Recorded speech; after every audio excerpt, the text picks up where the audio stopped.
Today's quick tutorial will be on quilt banding. So I'm making my own quilt band because I want a particular fabric to match my quilt. And it's not a big quilt, it's like a little lovey.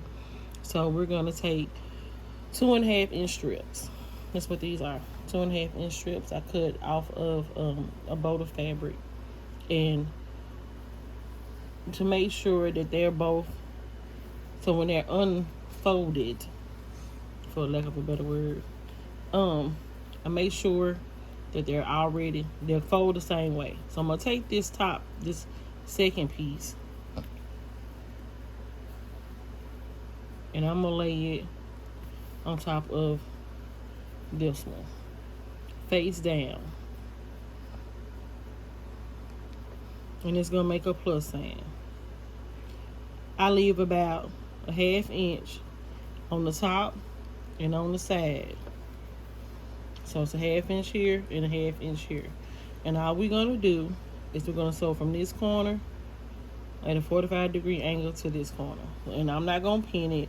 I'm just gonna put my presser foot, but my needle's gonna drop here, and I'm gonna sew it straight across. And I keep my presser foot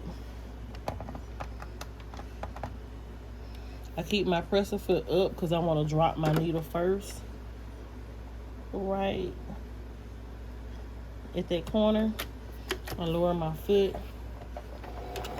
back stitch a couple times, and bring it straight across.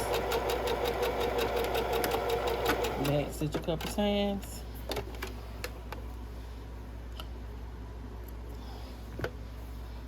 And then when you unfold it, that's what you have. I'm gonna press it.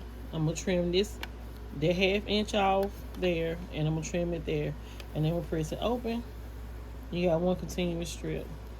You want to do it at the 45-degree instead of it's less bulk when you sew. Just less bulk. When I trim it up, you can open them up, butterfly them out, and there you go. Nice quilt banding for your quilt.